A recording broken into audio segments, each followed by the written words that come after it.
We are back on Hot Stove with some news from Andy Martino of SNY about the Yankees ace, Steve Phillips. We say good morning to you. It's go time, right? Front offices across the land gearing up. Here, there's some expectation that the Yankees will get final word on Gerrit Cole as soon as today. No optimism to be found on this one, but team waiting on a final opinion. Massive bummer of a situation for Cole, team, and fans. They don't want to be dealing with injuries. It's part of it, Steve. Gerrit Cole getting a second opinion. The first one was not good. Put all this together, and what do you get? Good morning.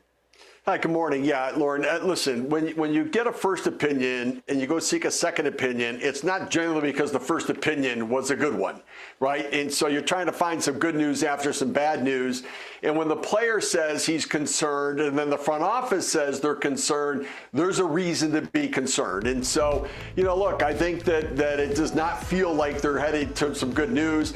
At this point, maybe the good news is that he could get internal bracing. What they have to be careful about right now is that if they get some news that says, well, let's try to be conservative, let's try to do an injection, let's wait on it and see if he can work his way back, then you get to the All-Star break and then decide to have surgery, then you miss 2 seasons of Gerrit Cole. You lose him for this year, you have surgery, you lose him for next year too. And so I think you've got to try to balance, what are the likelihoods of all of this? And look, Gerrit Cole's a veteran guy, you got a veteran general manager, you've got a good agent, they'll make what's the right decision here. And from the organization's perspective, look how things turn. Marcus Stroman felt like the odd man out, and now with Luis Gil hurt and potentially Gerrit Cole, now Stroman's a factor, and likely Will Warren, one of the top prospects for the Yankees, could all factor into the rotation as they look around to see if there's some options out in the free agent market. Not the only camp dealing with it. That is for certain. Yankees, not the only New York team going through it. My goodness, Minaya, Marte, Montas, Nimmo, the list goes on. And now Alvarez. They need a catcher, Steve. Where do they turn?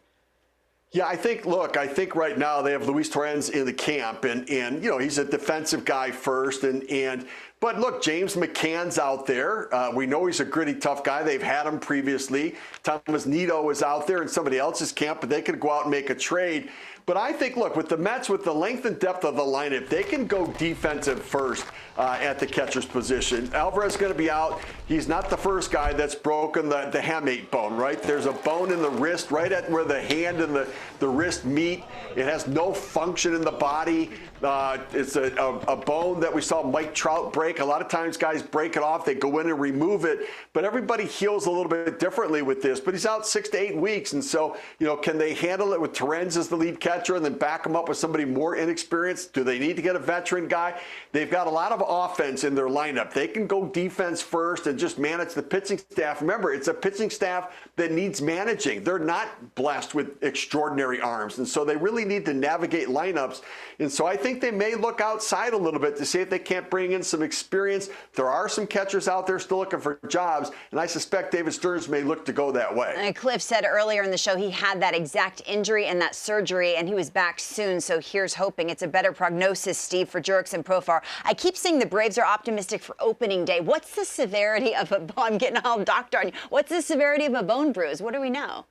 Well, I mean, it's different for everybody, and wrist injuries can be dicey, right? I mean, he rolled it over in the outfield trying to make a sliding play, and I love the effort in spring training, but then, I cringe. I'm thinking I'd rather in spring training have you let it go. But, you also don't want guys to pull back on things. And so, it was scary at first. Listen, it could be a lot worse. So you want it to heal. You want him to come back and be healthy. If he's there for opening day, great.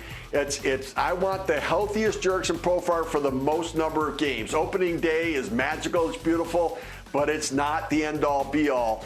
I need him back and healthy for as many games as possible. He's an important guy in that lineup, but not, I don't need him there for opening day. And so he'll be okay. He'll be fine at some point. It will heal. Thankfully, there's no bone break in there, no fracture of any sort.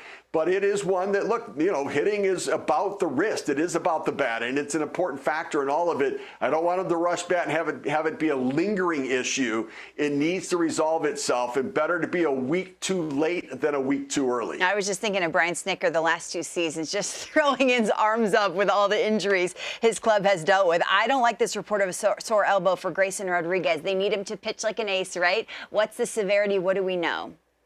Well, they're talking about shutting him down for 7 to 10 days without throwing and then trying to ramp it back up again. He took a cortisone injection. There's inflammation in there. You know, my experience where there's inflammation or edema, it means that something acute happened in there. Generally, it's something with the ligament. Now, they're saying there's nothing going on with the ligament. I think it is the back of the elbow where he's felt some of the pain, which is a little better than in the joint itself. But, you know, it remains to be seen. And this is big because their hope is that he's the guy that emerges as the ace of this staff. And it does challenge some of the depth, but they did build in depth this year. As you look at the names there, they're raving about what Cade Povich has looked like so far this spring. Albert Suarez is an effective guy who filled in and ate up some good innings for them last year. So they have some built-in depth to protect them. Let's hope and keep our fingers crossed that it really is just a small setback, because they're hoping that at the end of the year that Grayson Rodriguez is the guy at the front of the rotation and the ace, and that he could lead them in a playoff series come postseason baseball. I feel like I'm the bearer of bad news. One more, if we have time. George Kirby, sore shoulder. We know pitching is their calling card. How severe? Well, this is what's scary. I don't like shoulder issues.